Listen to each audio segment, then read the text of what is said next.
अब प्रूफ वाले क्वेश्चन दो सेक्शन में आते हैं, एक तो 2 नंबर के क्वेश्चन आता है और एक आता है 5 नंबर का क्वेश्चन। और ये वाली वीडियो कवर करेगी 2 नंबर वाले क्वेश्चन को पूरी तरीके से।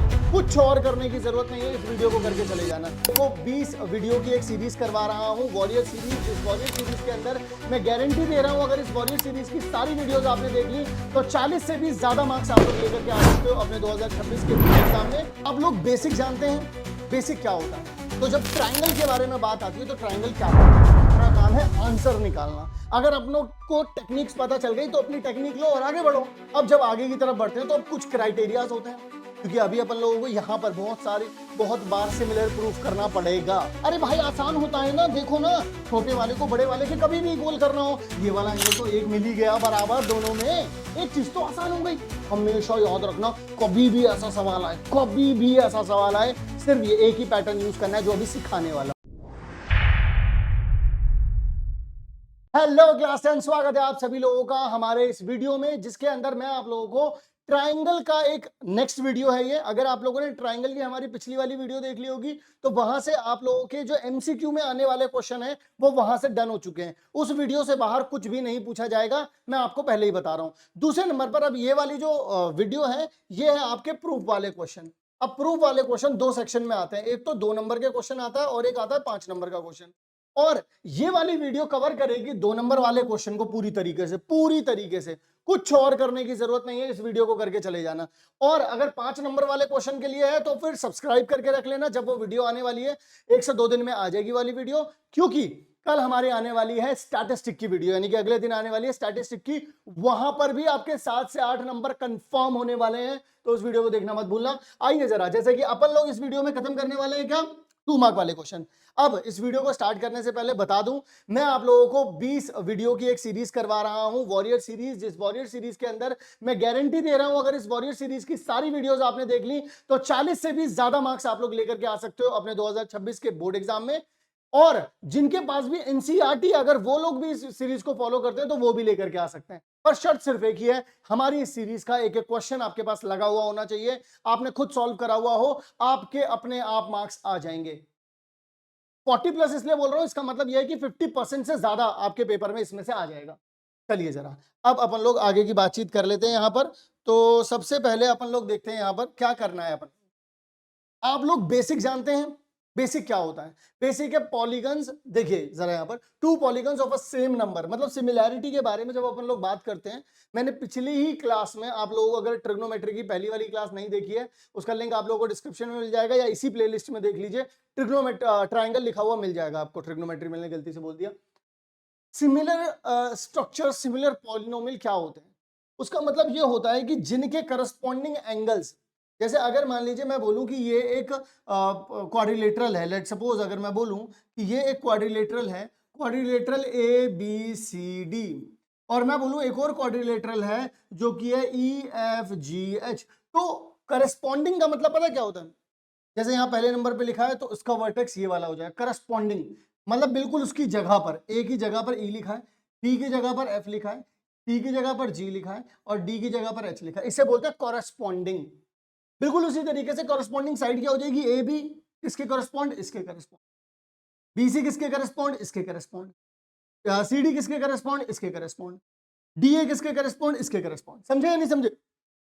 लॉजिक समझे? मतलब करस्पॉन्ड का ये मतलब हुआ, जो कल मेरा हाल था वो आज तेरा हाल है, तो हम दोनों एक दूसरे के करस्पॉन्डिंग हो गए। तो बिल्कुल इसी तरीके से चलना है। अब अगर मैं आपसे ये कहूं कि ये सिमिलर हो जाएंगे, ये दोनों के दोनों पॉलीगन्स अगर सिमिलर हो जाएंगे तो उसका मतलब पता क्या हो जाएगा कि एंगल ए ई के बराबर हो गया, बी एफ के बराबर हो गया, सी जी के बराबर हो गया, एच डी के बराबर हो गया, यानी कि ये बराबर बराबर हो गए। साथ ही में सिमिलर होने के लिए एक बड़ी कमाल की चीज चाहिए, कॉन्ग्रुएंट होने के लिए क्या चाहिए होता है? साइड बिल्कुल सेम होनी चाहिए थी। यहां पर कोरस्पॉन्डिंग साइड के रेशो सेम होनी चाहिए, यानी कि इसका रेशो इसके साथ जो आप निकालोगे वो बराबर होना चाहिए, इसका रेशो जब आप इसके साथ निकालोगे बराबर होना चाहिए, जब इसका रेशो आप इसके साथ निकालोगे बराबर होना चाहिए, जब इसका रेशो आप इसके साथ निकालोगे। मतलब समझे नहीं सर हम? देखो अब समझोगे। ए बी और ई एफ का जब रेशो निकालोगे, बी सी और एफ जी का रेशो निकालोगे, सी डी और जी एच का रेशो निकालोगे, डी ए और एच ई का रेशो निकालोगे, तो ये सारे के सारे रेशो अगर इक्वल आ रहे हैं तो इसका मतलब ये दोनों के दोनों पॉलीगन या दोनों के दोनों क्वाड्रिलेटरल आपस में क्या है? सिमिलर हो चुके हैं। क्या ये बात आप लोगों को समझ में आई या नहीं आई? क्या बात होती थी कि एक तो जो एंगल्स हैं वो सेम होने चाहिए करस्पॉन्डिंग, और जो करस्पॉन्डिंग साइड्स हैं उनके रेशियो जो होने चाहिए वो सेम होने चाहिए। चलिए, अब जब हम लोग बात कर लेते हैं इसके बारे में, तो जब ट्राइंगल के बारे में बात आती है तो ट्राइंगल क्या होता है? देखिए जरा, बड़ा मैं दोबारा से बता रहा हूं, बेसिक सही कॉन्सेप्ट है वैसे तो। जैसे मैंने लिखा A B C D E F के सिमिलर है, तो यहां से पता चल जाना चाहिए कि ए जो पहले लिखा है वो पहले वाले का एंगल, मतलब पहला वाला एंगल पहले वाले एंगल के बराबर है, यानी ए डी के बराबर है, बी ई के बराबर है, सी एफ के बराबर लिखा है मैंने यहां पर। अब रेशो, रेशो ऐसे ए बी फिर बी सी फिर सी ए बी बी सी ए, तो बिल्कुल जैसे यहाँ पे सीक्वेंस में चल रहा है ना, ऐसे ही डी ई देखो इसके नीचे लिखा, फिर ई एफ देखो इसके नीचे लिखा, फिर एफ डी देखो इसके नीचे लिखा, इनका रेशो बराबर होना चाहिए। अगर कभी ऐसा दे दे कि बीएसी लिखा है, तो ये नहीं अपने तरफ से एबीसी बना लेंगे, जी एबीसी तो देखने में अच्छा लगता है। अरे भाई, देखने में अच्छे से कुछ नहीं होगा, यहाँ पर अपन को देखना है कि रिक्वायरमेंट क्या है, ठीक है? देखने में अच्छा नहीं, तो मतलब अगर आप किसी को सिलेक्ट करोगे सिर्फ वो देखने में अच्छा नहीं होना चाहिए, या होनी चाहिए मन भी अच्छा होना। तो यहाँ पर बी किसके, देखो बी किसका बराबर हो जाएगा, एफ के बराबर, ए किसके बराबर हो जाएगा, डी के बराबर, सी किसके बराबर हो जाएगा, ई के बराबर। समझेगा नहीं समझे? वैसे ही तो पहले क्या लिखेंगे, बी ए, फिर क्या आ जाएगा ए सी, फिर क्या आ जाएगा ई बी, फिर देखो बी ए के नीचे क्या आ जाएगा, एफ डी, फिक्स डिपॉजिट नहीं है ये ठीक है, डी लिख देंगे इसके नीचे, ए सी के नीचे डी आ जाएगा, फिर ई एफ आ जाएगा। समझे कि नहीं समझे? ये दोनों मैंने एग्जाम्पल के तौर पर आप लोगों को यहाँ पर दिखाया। अब जब हम सिमिलैरिटी करते हैं तो वहां पर हम लोगों को उससे पहले एक चीज मिलती है जिसे कहते हैं अपन लोग बीपीटी, यानी कि बेसिक प्रोपोर्शनैलिटी थ्योरम। अब ये जो बेसिक प्रोपोर्शनैलिटी थ्योरम है, पढ़ने को तो बहुत कुछ है इसमें, लेकिन मैं इतना पढ़ने पे दिमाग लगाऊंगा नहीं, मैं तो सीधा बताऊंगा आपको। इसको या तो आप बीपीटी बोल सकते हैं या फिर आप इसको थेल्स थ्योरम बोल सकते हैं। बहुत सारे स्टूडेंट ऐसे होते हैं जिनको यही नहीं पता होता कि थेल्स थ्योरम क्या है, जबकि थेल्स थ्योरम आपकी बेसिक प्रोपोर्शनैलिटी थ्योरम ही है। समझे? तो यहां से आपको बात समझनी है। अब वो बस इतनी सी बात कहते हैं यार, बस इतनी सी बात कहते हैं कि अगर कोई भी एक ट्रायंगल दे रखा है, उसके अंदर अगर कोई किसी भी एक साइड के पैरेलल एक साइड अगर बन गई, तो जैसे ये साइड बनी है ना, तो ये ना इन दोनों को ना एक सेम रेशो में बांटेगी, इन दोनों रेशो के। जैसे मान लो अगर आप AD अपॉन में DB लिख दें, अगर आप क्या लिख दें, AD अपॉन में DB लिख दें और AE अपॉन में EC लिख दें, तो इन दोनों का रेशो क्या हो जाएगा, सेम हो जाएगा। दोबारा बोल रहा हूं, मैं दोबारा बोल रहा हूं, अगर एक लाइन को के पैरेलल एक लाइन अंदर ही बना दूं मैं, तो ये जो लाइन है अंदर वाली लाइन, ये इस पूरी लाइन को रेशो में बांटेगी, एक रेशो में। देखो ये पूरी लाइन एक रेशो में बढ़ गई AD और DB में, तो यही सेम रेशो आएगा जो इधर की तरफ भी कट रहा होगा। बस वो इतना कहना चाहता हूं। या फिर अगर आसान भाषा में समझना चाहते हो तो ऐसे समझो, AD के सामने क्या आ जाएगा, AE, देखो इसके सामने क्या आ रहा है, और इसके DB के सामने क्या आ जाएगा, EC, देख लो यही आ रहा है। AD के सामने क्या आ गया, AE, DB के सामने क्या आ गया, EC। बस सिंपल, ऐसे याद रख लो। ऐसे भी याद रखना चाहो ऐसे याद रख लो, क्योंकि अपना काम है काम निकालना, अपना काम है आंसर निकालना। अगर अपनों को टेक्निक्स पता चल गई तो अपनी टेक्निक लो और आगे बढ़ो। तो देखो जरा यहां पर आगे, अब कन्वर्स ऑफ बीपीटी क्या होता है? अभी इन्होंने बोला कि अगर पैरेलल है तो रेशो सेम होंगे, कन्वर्स का मतलब होता है उल्टा। अब बोलेंगे कि अगर रेशो सेम है तो डीई और बीसी क्या हो जाएंगे, आपस में पैरेलल हो जाएंगे। समझे या नहीं समझे? पहले क्या बोला कि इसके पैरेलल यहां पर लाइन है, तो जो रेशो बन रहे हैं यहाँ के ये बराबर होंगे। अब बोल दिया ये जो रेशो बन रहे हैं अगर वो इक्वल है तो भाई ये वाली लाइन एक दूसरे के क्या होंगी, पैरेलल होंगी। दैट्स इट, और कुछ नहीं करना है इसमें, कोई बहुत बड़ा दिमाग नहीं लगाना, कोई बहुत बड़ी चीज नहीं करनी। ठीक है जी, आगे बढ़ते हैं। अब जब आगे की तरफ बढ़ते हैं तो अब कुछ क्राइटेरियाज होते हैं, क्योंकि अभी अपन लोगों को यहां पर बहुत बार सिमिलर प्रूफ करना पड़ेगा, तो वहां पर जरूरत पड़ेगी इन सभी चीजों की, क्राइटेरिया की। तो हम लोगों को सबसे पहले पहला क्राइटेरिया मिलता है, या तो आप इसे ए कह लीजिए या फिर ट्रिपल ए कह लीजिए।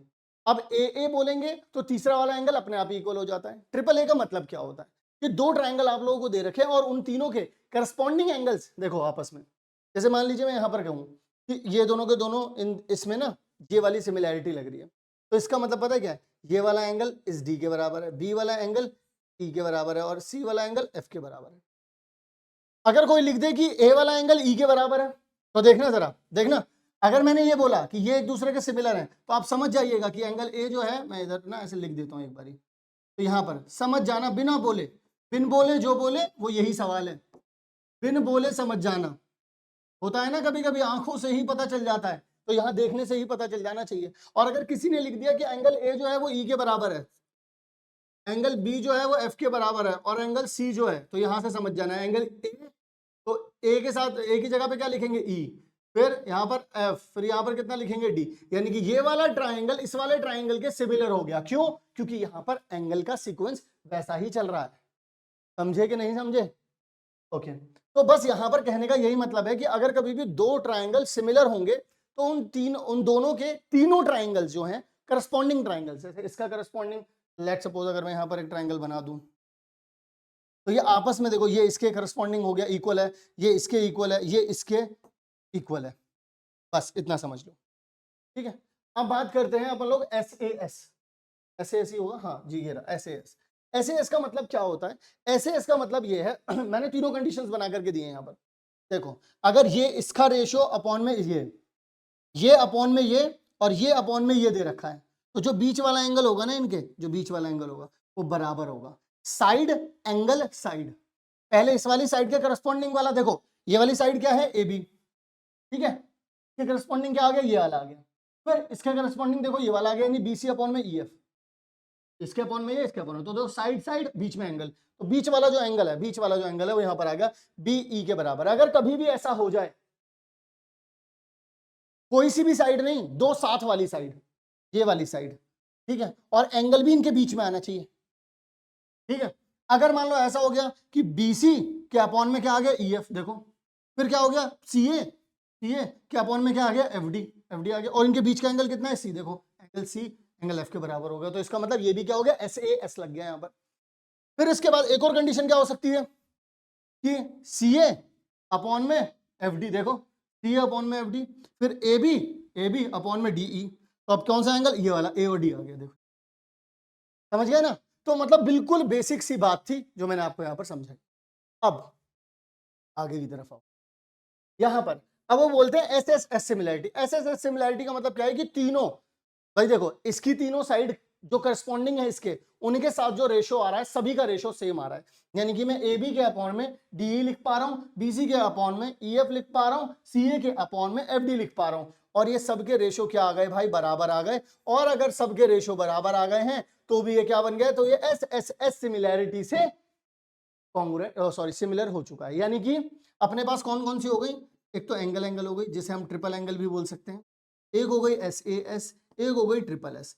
सबसे ज्यादा पता कौन सी यूज होगी, ये वाली एंगल वाली सबसे ज्यादा यूज होगी, सबसे ज्यादा यूज होगी,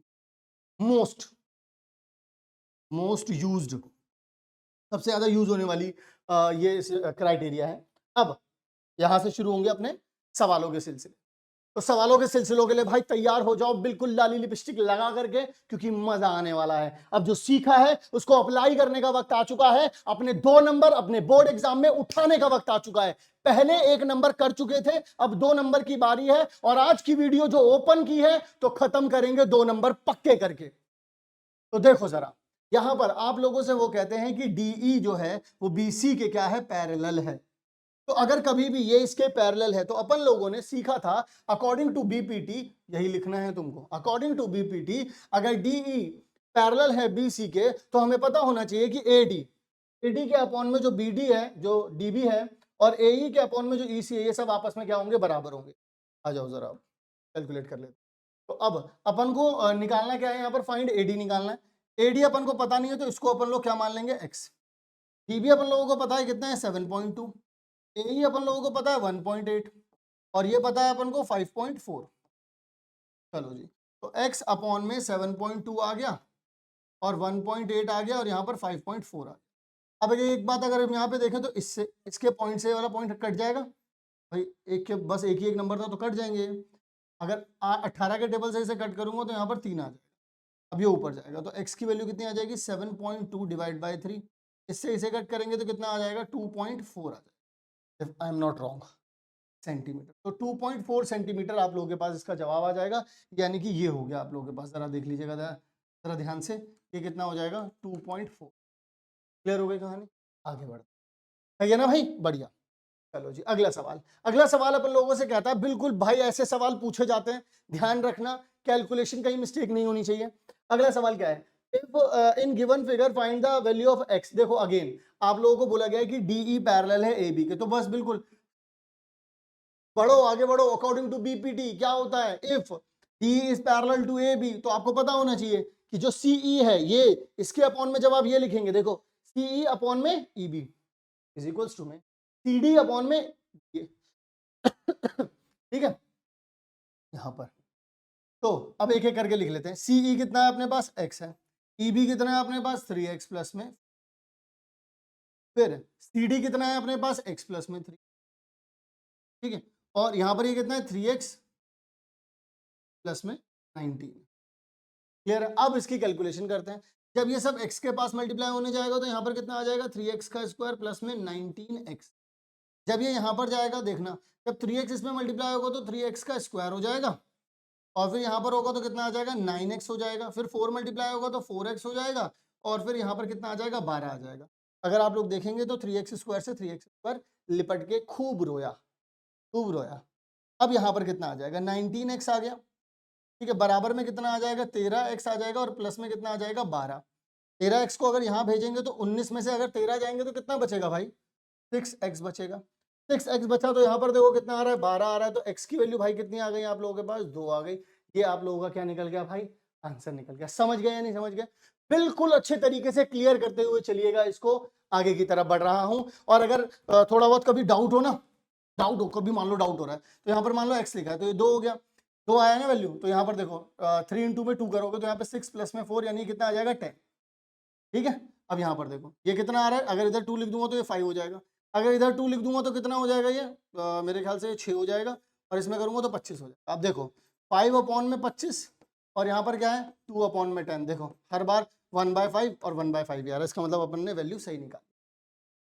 अब सुनो भाई अगला सवाल, कहते हैं इन गिवन फिगर, दिए हुए फिगर के अंदर अगर आपको ये कह दिया गया कि ये वाली इसके पैरेलल है, बहुत ही जरूरी सवाल है ये, और कहते हैं कि पी एक्स अपॉन में एक्स क्यूब और पी वाई अपॉन में वाई आर 1/2 दे रखा है, तो एक्स वाई इसका रेशियो इसके साथ। हमेशा याद रखना, कभी भी ऐसा सवाल आए, कभी भी ऐसा सवाल आए, सिर्फ ये एक ही पैटर्न यूज करना है जो अभी सिखाने वाला हूं।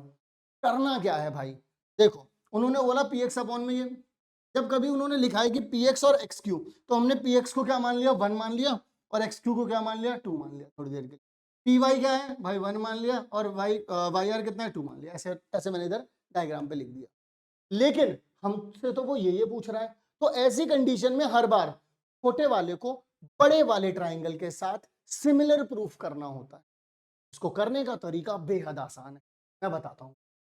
देखिए जरा, इसको अगर आपको सिमिलर प्रूफ करना है तो सबसे पहले लिखना ट्राइंगल पी क्यू आर, यानी बड़ा वाला लिख दिया, फिर उसके बाद ट्राइंगल छोटा वाला पी एक्स वाई।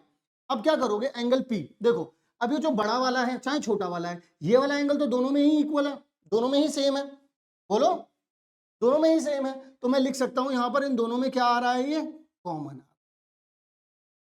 अब जब कभी भी आपको दो पैरेलल लाइन दे रखी होती है, अगर मान लो यहां पर इस लाइन को मैं ऐसे बढ़ा देता, आप बताओ मुझे ये वाला एंगल इस वाले एंगल के बराबर होता है या नहीं होता, बोलो। करस्पॉन्डिंग एंगल होते नहीं होते। अगर इस लाइन को मैं ऐसे कर दूं, तो तुमने ये पढ़ा नहीं था, ये जब कभी भी इस तरीके से होता है तो ये वाला एंगल इस वाले एंगल के बराबर होता है। देखो बिल्कुल वैसा ही डिजाइन बन रहा है, वैसी फोटो बन रही है, वैसी फोटो बन रही है। तो यानी कि आप बोल सकते हैं कि P X Y P Q R के बराबर है, और वो कैसे बराबर है, corresponding, corresponding angles, corresponding angle same होते हैं ना, ठीक है। तो करस्पॉन्डिंग एंगल सेम होते हैं, क्योंकि ये देखो जैसा यहां बन रहा है वैसा यहां बन रहा है, करस्पॉन्डिंग एंगल सेम होता है, दैट्स व्हाई। अब आप लोगों ने क्या कर दिया, देखो इस छोटे वाले ट्राइंगल के इस बड़े वाले ट्राइंगल में एक तो ये वाला एंगल दोनों में ही आ रहा है, कॉमन हो गया, एक ये वाला एंगल हो गया। तो यानी कि यहां पर क्या लग सकते हैं, bye angle angle similarity, similarity we can say triangle PQR similar to triangle PXY, समझे, ठीक है। अब उन्होंने क्या पूछा था, एक्स वाई। सबसे पहले तो देखो इसके अकॉर्डिंग चलो, पी क्यू अपॉन में कितना आ जाएगा, पी एक्स, फिर क्या हो जाएगा, क्यू आर अपॉन में कितना आ जाएगा, एक्स, कितना हो जाएगा, आर पी अपॉन में कितना आ जाएगा, वाई पी। उन्होंने क्या बोला था, ये क्यू आर ही पूछा था ना, नहीं एक्स वाई, उन्होंने पूछा है अपन से, ये उल्टा पूछ लिया उन्होंने, कोई बात नहीं, उल्टा करके लिख देता हूँ। पी एक्स फिर एक्स वाई फिर वाई पी, यहाँ पर कितना आ जाएगा, पी क्यू क्यू आर और आर पी, ये सब आपस में बराबर होगा। हमसे पूछा सिर्फ ये है, एक्स वाई कितना होगा, एक्स वाई क्या है, ये है, ठीक है जी, बताएंगे अभी। मुझे आप लोग ना सिर्फ एक छोटी सी बात बताना, मुझे छोटी सी बात बताना, ये जो पी एक्स है, अभी आप लोगों ने इसको 1 और इसको 2 माना था, यस और नो? देखो अभी इसके सामने ही माना था, इसको 1 माना था और इसको 2 माना था, मैं बस यहीं की बात करूंगा। पी एक्स अपॉन में पी क्यू, पी एक्स कितना है भाई आपके पास, 1 है, और पी क्यू ये पूरा कितना हो जाएगा, 1 और 2 कितना हो जाएगा, 3 हो जाएगा, यानी कि इसका रेशियो ये निकल गया, नहीं निकल गया? अरे नहीं नहीं, चीटिंग है, समझ में ही नहीं आया, समझ में ही नहीं आया। सुनो मेरी बात, जैसे ही 1 और 2 ये करा था, अब एक बात बताओ, पी वाई अपॉन में पी आर, तो पी वाई कितना है, 1 ही तो आ रहा है, और पी आर कितना आ रहा है, पूरा देखो 1 + 2 कितना आ रहा है, 3 आ रहा है, और रेशियो तो तीनों के सेम ही रहेंगे ना, चाहे तुम इसका रेशियो निकाल लो तो भी इसके बराबर रहेगा, तुम इसका रेशियो निकाल लो तो भी इसके बराबर रहेगा, हो गया। हेंस एक्स वाई अपॉन में Q R is equal to 1/3, that's it, clear है? चलें भाई अगले सवाल की ओर। अगला सवाल आप लोगों से बिल्कुल सेम सवाल है, कोई बहुत बड़ी चीजें नहीं पूछ रहा है आपसे, दोबारा जरा ध्यान से सुनिएगा। ए बी सी की वैल्यू पूछ रहा है, X in terms of A B C पूछना चाहता है। दोबारा ध्यान से सुनना मेरी बात को, तुम्हें बहुत अच्छे से मेरी बात समझ में आएगी। क्या है मेरी बात, इसको इसको ये देखो, ये वाली साइड, ये बिल्कुल वैसी वाली बात तो होगी जो जैसे अभी की थी। इस वाली साइड को जब कभी भी इन्वॉल्व करेगा तो समझ जाना, छोटे वाले ट्राइंगल को बड़े वाले ट्राइंगल के साथ मुझको सिमिलर करना है। अगर वो सिर्फ इनके साथ खेल रहा होता ना, इनके साथ खेल रहा होता तो हम खेल लेते, तो हम बीपीटी से खेल लेते, लेकिन अब वो इसके बारे में बात नहीं कर रहा, वो कर रहा है इस वाली लाइन के बारे में, तो इसके लिए लड़ाई लड़नी पड़ेगी भाई। लड़ाई कैसी लड़नी पड़ेगी, कोई बहुत बड़ी लड़ाई नहीं है, छोटे वाले को बड़े वाले के सिमिलर कर दो। अरे भाई आसान होता है ना, देखो ना, छोटे वाले को बड़े वाले के कभी भी इक्वल करना हो, ये वाला एंगल तो एक मिल ही गया बराबर दोनों में, एक चीज तो आसान हो गई। अच्छा दूसरी चीज कैसे करें, सवाल पढ़ो। उन्होंने बोला कि एम और एन जो है वो 46 डिग्री दे रखे। देखो एक एंगल इस छोटे वाले का बड़े वाले के बराबर वैसे ही मिल गया, ये तो गिवन ही है, हो गया काम, अपन को कुछ करना ही नहीं पड़ा भाई। देखो देखो जरा यहाँ पर एंगल के, यहां पर के लिखा हुआ है, तो के तो वैसे भी भाई कॉमन ही आ गया दोनों के अंदर। और अगर मैं इसकी बात करूं कि एल एम, देखो एल एम के और पी एन के, ये देख लो, ये तो गिवन ही था, ये दोनों आपस में क्या है, बराबर है। बराबर का मतलब कितने हैं, 46 डिग्री है, तो बराबर है, ये तो दे ही रखा है। तो bye angle angle similarity, angle angle similarity से अपन लोग कह सकते हैं कि ट्राइंगल के एन पी सिमिलर हो चुके हैं ट्राइंगल के एम एल के। समझे या नहीं समझे? मतलब कहने का सिंपल सा इतना है कि ये दोनों के दोनों यानी कि छोटा वाला बड़े वाले के सिमिलर हो चुके हैं। अब अगर ऐसा हो चुका है तो क्या लिख सकते हैं अपन लोग, के एन पी यानी छोटा वाला लिखा हुआ है, ठीक है, तो छोटे वाले को लिख देते हैं के एन पहले कर देते हैं, फिर एन पी लिखेंगे, फिर क्या लिखेंगे भाई लोग, पी के लिखेंगे, ठीक है। और यहाँ पर कितना आ जाएगा, के एम लिखेंगे, फिर क्या लिखेंगे, एम एल लिखेंगे, और एल के लिखेंगे। रेशो हो गए, ये सब आपस में बराबर होगा। अब जरा देखो ध्यान से, अब मुझे क्या करना है, एक्स को निकालना है एबीसी में, तो मैं क्या करूंगा, मैं देखूंगा यार पीएन कहीं पर आ रहा है, क्योंकि मुझे पीएन को तो इन्वॉल्व करना है यार, ये तो आ रहा है पीएन आ रहा है, तो मैं क्या करूंगा यहाँ पर पीएन, देखना जरा यहाँ पर पीएन की जगह पर क्या लिख सकता हूँ, एक्स लिख सकता हूँ, पीएन के नीचे क्या लिखा है, एम एल, एम एल कितना है भाई, एम एल ए है बराबर। अच्छा एक बात देखना, यहाँ पर एन के कहीं दे रखा, ये देखो ये दे रखा, एन के की जगह पर क्या लिख सकते हैं आप लोग, एन के की जगह पर आप लोग लिख सकते हैं सी, और के एम यानी ये पूरा, ये कितना हो जाएगा, बी प्लस सी। समझे या नहीं समझे? यानी कि अगर आप इसको यहां भेज देंगे तो यहां से आपको पता चल रहा है कि x की वैल्यू कितनी आ जाएगी, ए सी अपॉन में बी प्लस सी आ जाएगा। बस, क्या ये बात आप लोगों को समझ में आई, एक बार देख लीजिए।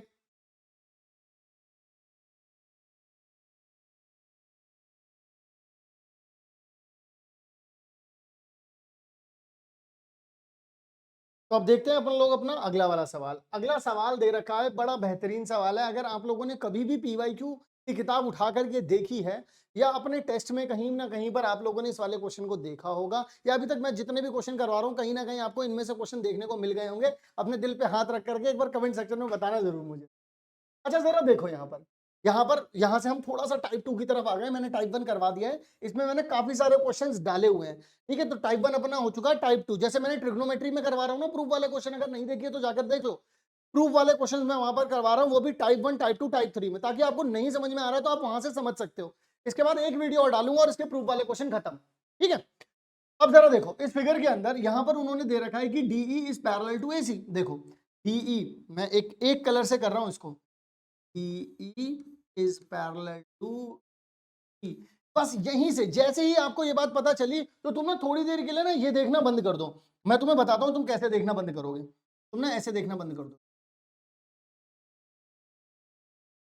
दिख नहीं रही ना अब दिख नहीं रही ना साइड। अब देखो कितना क्लियर दिख रहा है। अब तुम्हें यहां से पता चल रहा है, अगर तुम इसमें बीपीटी लगाते हो, इस बड़े वाले में अगर तुम इसमें बीपीटी लगा देते हो बीएसी में, तो तुम्हें पता चल रहा है कि बीडी अपॉन में डीए, देखो बीडी अपॉन में डीए, और यहां पर बीएफ बीई अपॉन में ईसी, बीई अपॉन में ईसी, ठीक है। वहीं अगर तुम इसका उल्टा कर दो, देखना जरा, वहीं तुम अगर इसका उल्टा कर दो कि अब ये वाली देखो, बस ये देखो ब्लू वाली, ये वाली देखो, और ये वाली मत देखो, अब ये वाली मत देखो, अब सिर्फ इतनी सी देखो, तो भी क्या दिख रहा है, बीडी अपॉन में डी है, बीडी अपॉन में डी है, और बी एफ अपॉन में एफ ई, ये आ गया। अब मैं बस यहीं से आप लोगों का ध्यान इधर की तरफ लाना चाहता हूं कि ये इक्वेशन मान लो 1 है, ये इक्वेशन मान लो अपने पास 2 है मेरे भाई, क्या है 1 और 2 है। तो फ्रॉम दिस आपको यहां पे पता चल रहा है कि देखो बीडी अपॉन में डीए, बीडी अपॉन में डीए, देखो इसमें भी है ना, ये किसके बराबर है, बीई अपॉन में ईसी, और ये किसके बराबर है, देख लो बीएफ अपॉन में ई के बराबर है। और उन्होंने क्या पूछा था, उन्होंने हमसे यही पूछा था, नहीं तो मैच कर लो, देख लो बीएफ अपॉन में एफ ई लिखा हुआ है और बीई अपॉन में ईसी लिखा हुआ है, बस हो गया जी काम खत्म। यही चीज अपन लोगों को सीखनी है, यही माइंडसेट अपन लोगों को सीखना है, यही मैं सिखा रहा हूं तुम्हें, ठीक है ना। चलो भाई आगे आगे आगे, बिल्कुल बढ़िया वाला सवाल आ चुका है, एक और बहुत ही प्यारा नन्ना मुन्ना सा सवाल। क्या कहता है, फिर पिछले सवालों जैसे ही है यार, ज्यादा दिक्कत लेने वाली बात नहीं है। उन्होंने बोला है कि एल एन सी डी के पैरेलल है, ये यहाँ पे एल एन सी डी के पैरेलल है और एल एम डी सी के पैरेलल है, ठीक है।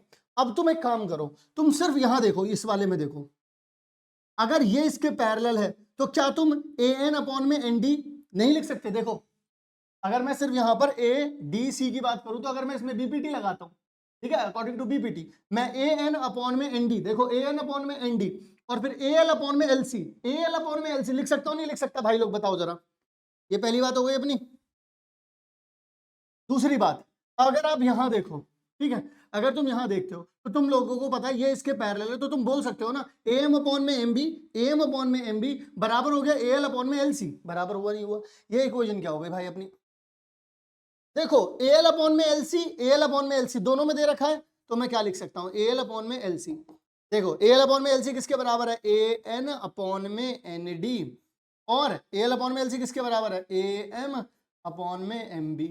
प्रूफ करने के लिए क्या बोला है, ए एम अपॉन में एम बी और ए एन अपॉन में एन डी, देख लो हो गया proof, hence proof from equation 1 and 2, hence proof. समझे कि नहीं समझे, बड़े आसान आसान सवाल हैं भाई, बहुत ज्यादा मेहनत बहुत सारा दिक्कत लेने की जरूरत नहीं है आप लोगों को। अब आ जाओ एक और प्यारा सा सवाल, कंफ्यूज करने की कोशिश करेगा, करेगा, मैं कह रहा हूं करने दो ना, तुम क्यों डर रहे हो, तुम तो भाई शेर हो यार। देखो अगर मैं यहां पर बात करूं, क्या कहता है डीई, डीई ये दे रखा है और ओ क्यू ये दे रखा है, तो ये देखो मैं ना इसे ना एक काम कर दो ब्लू कलर से कर देता हूं, तुमको ना समझ में आना चाहिए, ये ऐसे कर देता हूं, ये देखो। तो अब अगर तुम सिर्फ इसको ब्लू वाले को देखो अगर तुम, तो तुम्हें पता चल रहा है ये इसके पैरेलल है। जैसे ही पता चले तुरंत लिख दो, सर मैं तो पी ओ क्यू में देख रहा हूं कि मेरा डीई जो है वो ओ क्यू के पैरेलल है, तो मैं बोल सकता हूं कि पीडी अपॉन में डीओ, पीडी अपॉन में डीओ बराबर हो जाएगा पीई अपॉन में ई क्यू के। देखो हो जाएगा। अब बिल्कुल सेम काम तुम दूसरी तरफ कर दो यार, देखो यहां पर भी आ जाओ, ठीक है। अब ये लाल वाले को देखो, अब तुम्हें पता चलेगा डीएफ ओ आर के पैरेलल है, डीएफ ओ आर के पैरेलल है। जैसे ही डीएफ ओ आर के पैरेलल पता चला, तो यहां पर क्या कर सकते हो, पीडी अपॉन में डीओ, पीडी अपॉन में डीओ, और पीएफ अपॉन में एफ आर, पीएफ अपॉन में एफ आर हो जाएगा। देखो हो रखा है, और ये बात तो आपने बिल्कुल सही बोली। अरे बस, अगर ये समझ गया ना मेरे लाल तू, अगर तू ये समझ गया तो देख मजा आने वाला है, क्योंकि यहां पर देख सेकंड है ये और अपने पास ये फर्स्ट है। अब सबसे बढ़िया बात यह है कि पीडी अपॉन में डीओ दोनों में है, पीडी अपॉन में डीओ, पीडी अपॉन में डीओ। अब पीडी अपॉन में डीओ बराबर किसके आ रहा है, पीई अपॉन में ई क्यू, और बराबर आ रहा है ये पीएफ अपॉन में एफ आर के बराबर आ रहा है या नहीं आ रहा।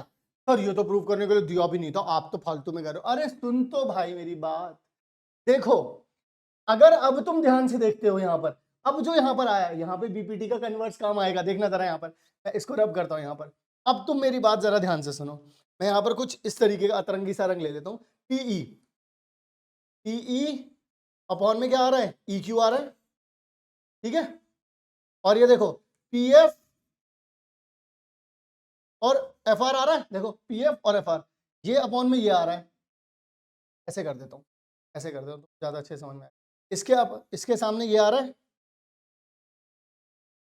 देखो इसके सामने ये आ रहा है या नहीं आ रहा, देख लो देख लो देख लो देख लो, जरा ध्यान से देख लो, आ रहा है। अब तुम खुद बताओ, जब इसके अपॉन में ये आ रहा है और इसके अपॉन में आ रहा है, मैंने कहा था जब रेशो सेम दे रखा हो तो ये जो साइड्स होती हैं ये क्या होती हैं, आपस में पैरेलल हो जाती हैं। तो ईएफ किसके पैरेलल हो गया। So according to converse of BPT, ठीक है, we can say EF is parallel to QR, that's it, हो गया काम। समझे कि नहीं समझे, मजेदार है ना। बस यही मैं आप लोगों से कहना चाह रहा था। अब जरा ध्यान से देखेंगे अगला सवाल। अगला सवाल बेहद ही बेहतरीन सवाल है भाई, कभी कभी प्रूफ करने के लिए भी आ जाता है और ज्यादातर बार इसको डायरेक्ट अप्लाई करने के लिए कहते हैं। इसके एक शॉर्ट ट्रिक भी समझाऊंगा, लेकिन पहले प्रूफ भी कर लेते हैं इसको। छोटा सा ही सवाल है, देखने में थोड़ा सा आप लोगों को लग सकता होगा। ट्रेपीजियम क्या होता है पहले ये बताओ। ट्रेपीजियम एक ऐसा स्ट्रक्चर होता है जहां पर दो आमने सामने वाली साइड पैरेलल होती है, दो नहीं होती। जैसे यहाँ पर ये दोनों तो पैरेलल हैं, अगर आप देखें तो ए बी और सी डी तो पैरेलल है, लेकिन ए डी और बी सी पैरेलल नहीं। तो सुनो मेरी बात आगे। तो यहां पर आपको पता चल गया इट्स डायगोनल। जब ये डायगोनल यहां पर काट रहे हैं ऊपर, तो वो ये जानना चाहते हैं क्या ये ऐसा रिलेशन बनाएंगे। मैंने बोला एक काम करते हैं भाई, एक ट्राइंगल उठाओ ए ओ बी और एक ट्राइंगल उठाओ सी ओ डी। क्या बोला मैंने, एक ट्राइंगल उठाओ ए ओ बी, एक ट्राइंगल उठाओ सी ओ डी। कोई दिक्कत नहीं सर। अब एक बात बताओ मुझे, सभी लोग बताना एक बार, यहां पर आप लोगों के पास ये दो पैरेलल लाइंस हैं। दो पैरेलल लाइन में कभी भी अगर मैं इस तरीके से एंगल बना दूं, ध्यान से सुन लेना मेरी बात को, ध्यान से जो मैं कहना चाहता हूं वो बात सुनना। अगर मैं बात करूं ध्यान से एकदम तसल्ली बख्श, ये वाला एंगल इस वाले एंगल के बराबर होगा या नहीं होगा बताओ जल्दी जल्दी जल्दी जल्दी जल्दी जल्दी। तो ये वाला एंगल इस वाले एंगल के बराबर होगा या नहीं होगा बताओ जरा मुझे। ये वाला एंगल इस वाले एंगल के बराबर होगा नहीं होगा, अल्टरनेट होता है ना, अल्टरनेट होता है। तो यानी कि यहाँ पर ये इसके बराबर होगा। अच्छा तो सर फिर तो ये वाला एंगल भी इसके बराबर होगा। देखो ये वाला जो एंगल है वो इस वाले एंगल के बराबर होगा, यस और नो। क्यों होगा सर ये ऐसे होगा, जब आप बी ए ओ लिखेंगे ये बराबर होगा इस वाले के, यानी कि डी सी ओ भी लिख सकते हैं या ओ सी डी भी लिख सकते हैं, डी सी ओ। ये कैसे हो जाएगा भाई, ये हो जाएगा, मैं यहाँ पे लिख देता हूँ येलो कलर से, अल्टरनेट इंटीरियर एंगल से। अगर आपको ये याद है तो अल्टरनेट इंटीरियर एंगल, और ये वाला एंगल कैसे इसके बराबर होगा, ये भी होगा अल्टरनेट इंटीरियर आई ए के बराबर। तो बाय एंगल एंगल सिमिलैरिटी से आप कह सकते हैं कि आपके पास triangle A O B similar हो गया है ट्राइंगल सी ओ डी के। अब मैं आपसे पर एक प्यारी सी बात कहना चाहता हूं, मेरी बात को जरा ध्यान से सुनिएगा। जब दो ट्राइंगल आपस में सिमिलर हो चुके हैं तो बिल्कुल इसी सीक्वेंस को फॉलो करते हैं अपन लोग, ए ओ बी बी ए, तो इसके नीचे क्या आएगा, सी ओ डी और डी सी। बोलो होगा या नहीं होगा, हाँ जी होगा सर। उन्होंने क्या पूछा था, उन्होंने यही तो पूछा था, देखो देखो ए ओ, अच्छा उन्होंने वो बोल रहे हैं कि ए ओ के अपॉन में बी ओ। अब एक काम करो, इसी को उठाओ, इसको यहां ले आओ, इसको वहां ले आओ, कोई दिक्कत थोड़ी ना हो जाएगी। ए ओ और बी लिख दिया, यहाँ पे सी ओ और ओ डी लिख दिया, लो हो गया काम। जो प्रूफ करने के लिए बोला था वो हो गया। पर शॉर्ट ट्रिक बोल रहे थे कुछ आप, पहले तो ये बताओ ये समझ में आया। बिल्कुल सिंपल सा तरीका था, ये एक ट्रायंगल बनाया, ये एक ट्रायंगल बनाया और अपने आप ही सारे काम हो गए। अल्टरनेट इंटीरियर हो गया काम। सर इसमें आप कुछ कह रहे थे, देखो कभी भी इसमें सवाल बन के आएगा, कभी भी जिंदगी में अब आगे सवाल आएगा तो सिर्फ इसी चीज से आएगा। देखो क्या करना, सिंपल काम है, इसके सामने वाली जो साइड है, इसके सामने वाली साइड के नीचे लिख दो, यानी कि ओ ए के अपॉन में लिख दो ओ सी, और इसके सामने वाली साइड इसके ओ बी के अपॉन में ओ डी। सर मैं समझा नहीं, मुझे याद नहीं रहेगा ये। देखो ओ ए के सामने ओ बी लिखो, ओ ए के सामने ओ बी लिख दिया, और ओ सी के सामने ओ डी लिखना है। पहले तो ये समझ लो, आमने सामने वाला ही लिखना है, पहले तो ये याद रख लो, इजी हो गया। मतलब कि इसके सामने ये वाला लिखूंगा, बस दिमाग ज्यादा नहीं चलाना। फिर इसके सामने ये लिखूंगा। अब बस याद रखना, जो भी लाइन लिख रहे हो ना उसके जस्ट आगे वाली लाइन उसके नीचे लिखनी है। जैसे ओ ए लिखा तो इसके नीचे वाली इसके नीचे लिख दो, ओ बी लिखा इसके नीचे वाली इसके नीचे लिख दो, बस दैट्स इट। इस फॉर्मूले को याद रखना, इससे सवाल पूछते हैं भाई। और मैं बता दूं, बहुत सारे लोग इसमें गलती करते हैं। मैं तुम्हें दिखाता हूं सवाल कैसे पूछा जाता है। ये प्रूफ आ गया, अब जरा देखो सवाल भी आ गया। बस कुछ नहीं करना, एज वी नो दैट सीधा लगाओ, ओडी अपॉन में ओ बी, ठीक है, फिर ओ सी अपॉन में ओ ए।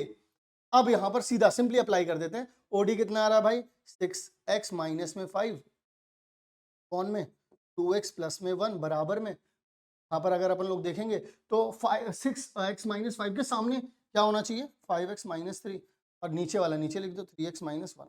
अब बस मल्टीप्लाई कर दो, इसकी मल्टीप्लाई इससे करूंगा तो 18x का स्क्वायर आ जाएगा, माइनस का 6x आ जाएगा, फिर यहाँ पर माइनस का 15x आ जाएगा, प्लस में 5 आएगा इक्वल्स 2 में। अब ये यहाँ जाएगा, कितना आ जाएगा 10x, 2x मल्टीप्लाई हो रहा है, माइनस का 6x, 1 से करेंगे तो 5x आ जाएगा, फिर यहाँ पर कितना आ जाएगा -3। अब यहाँ पर देखो 18x का स्क्वायर आ गया और माइनस का 21x आ गया, प्लस में 5 इक्वल्स 2 में। ये इससे हुआ तो यहाँ पे स्क्वायर आना चाहिए था, तो 10x का स्क्वायर आ गया, माइनस का x बचा, क्योंकि ये देखो माइनस का 6 आएगा और इससे मल्टीप्लाई होगा, प्लस का 5 हो जाएगा, तो यहाँ कटेगा। अब इसको यहाँ भेजोगे तो 18 में से 10 गए तो 8x का स्क्वायर बचा, इसको यहाँ लेके आओगे तो माइनस का 1 है, प्लस का 1 हो जाएगा, यहाँ पर बचेगा माइनस का 20x, माइनस का 3 इधर आएगा तो प्लस का हो जाएगा 8 आ गया, इक्वल्स 2 में 0। अब इसमें से पूरे में से ना 4 के टेबल से आप इसे डिवाइड कर सकते हो, 4 के टेबल से करोगे तो यहाँ पर आ जाएगा बस 2x का स्क्वायर माइनस में 5x प्लस में 2 इक्वल्स 2 में 0। अब यहाँ पर जरा ध्यान से देखना, ध्यान से समझना, इसको 4 आ रहा है, 2 इंटू 2 4 आ रहा है, तो कैसे लिखोगे 2x का स्क्वायर माइनस में 4x माइनस और प्लस में 2 इक्वल्स 2 में 0। यहाँ से अगर 2x कॉमन फिर -1 निकालिए तो x माइनस 2 यहाँ पर आ जाएगा 2x माइनस 1, यहाँ पर आ जाएगा x माइनस 2 इक्वल्स 2 में 0। तो x की दो वैल्यू मिलेंगी, कितने मिलेंगे, एक तो 2x माइनस 1 इक्वल्स 2 में 0, तो एक तो x की वैल्यू आ गई 1/2, और एक मिलेगी x की वैल्यू 2, ठीक है, यहाँ से डायरेक्टली x की वैल्यू कितनी मिलेगी 2, और वही है, वही वाली वैल्यू होगी जो इस वाले रिलेशन को सेटिस्फाई कर रही है। समझ गए, इस तरीके से आप लोगों को लिखना है, दोबारा बता दे रहा हूं, जो यहाँ लिखा है उसके सामने जस्ट उसके सामने वाला लिख देना, यानी ओडी के सामने ओसी वाला रहेगा और OA के सामने OB वाला रहेगा, इस तरीके से याद रखना। अगला सवाल और आखिरी सवाल है हमारी इस क्लास का ये, और इसके बाद अपन लोग मिलेंगे अगले वाले पार्ट में। मेक श्योर इस पार्ट को पूरा देख करके सवाल सॉल्व करके ही आप लोग अगले वाले पार्ट पर जाना। तो क्या कहता है वो, अब वो ये कह रहा है कि भाई देखो AB जो है ना पैरेलल है CD के। मुझे एक बात बताओ, ये देखने में भले से तुम्हें मुश्किल लग सकता होगा, लेकिन अगर तुम ध्यान से देखो तो यहां पर ना वही, तुम इस चीज को हटा दो तो ये अभी वही स्ट्रक्चर तो बन रहा है जो भी पहले बन रहा था। मैंने इसलिए इसे रेड से डार्क कर दिया तुम लोगों के लिए, ताकि तुम आराम से समझ पाओ। और इन्होंने इन्वॉल्व करने के लिए किसको बोला, OA, CQ, OC, ठीक है, AP, तो यहीं की चीजें बोली हैं इन्होंने, सिर्फ यहीं की चीजें बोली हैं। ठीक है, अपन लोग कर लेते हैं इसको। करने का तरीका क्या हो सकता है अपन लोगों का, सिंपल सी बात है, अगर AB CD के पैरेलल है तो AP QC के भी तो पैरेलल होगा। मैंने यहाँ पे लिखा है AB is parallel to CD, then AP is parallel to QC। ठीक है, क्या यहां पर नहीं हो सकता ये और ये अल्टरनेट इंटीरियर एंगल, ये और ये अल्टरनेट इंटीरियर एंगल, बोलेंगे ना अल्टरनेट इंटीरियर एंगल, आपस में बराबर होंगे तो अपन लोग अब इसको लिख सकते हैं। क्या लिखेंगे, एंगल, पहले तो लिखते हैं triangle AOP and triangle OQ, ऐसे लिख देंगे अपन लोग। अब यहां पर बोलेंगे अपन लोग angle A P O is equal to angle O Q C, कैसे, ए आई ए के। फिर इसके बाद एंगल पी ए ओ बराबर होगा angle O sorry Q C O के, सी ओ के बराबर, ठीक है, क्यों, ए आई ए। फिर उसके बाद अपन लोग क्या कह सकते हैं, by angle angle similarity we can say triangle AOP is similar to triangle COQ। तो अब जब ये हो चुका है तो अपन लोग रेशियो लेकर के आ सकते हैं, AO फिर OP फिर PA, क्या देखो यहाँ पर क्या आ जाएगा, CO OQ और QC, सब आपस में क्या होंगे, बराबर होंगे क्योंकि सिमिलर हो चुके हैं। अब बस इन्वॉल्वमेंट देखो किसकी है, OA की इन्वॉल्वमेंट है तो यानी ये वाला पिक करना पड़ेगा, और AP की है तो यहाँ पर इन दोनों को उठा लो। अब ये देखो यहाँ पर तो OA AO और OC बराबर हो जाएगा AP और QC के, जैसे भी लिखना हो लिख लो, इसको यहाँ भेज दो, इसको यहाँ भेज दो, काम हो गया। OA इंटू में Q बराबर में AP, खत्म हो गई कहानी, हो गया कार्यक्रम। तो भाई लोग अपनी ये वाला अपना ये जो पार्ट है ये यहीं पर एंड होता है। प्रूफ करने वाले क्वेश्चंस में 2 नंबर के क्वेश्चंस डन हो चुके हैं, 5 नंबर वाले क्वेश्चंस रहते हैं, अगली क्लास में वो करवा दूंगा। मेक श्योर से चैनल को सब्सक्राइब कर लेना, वरना आगे आने वाली वीडियोस आप लोगों से मिस आउट हो जाएंगी। मिलता हूं बच्चों इसी तरीके की नेक्स्ट काम की वीडियो में, तब तक के लिए आप सभी लोग अपना ध्यान रखिएगा। लव यू ऑल बच्चों।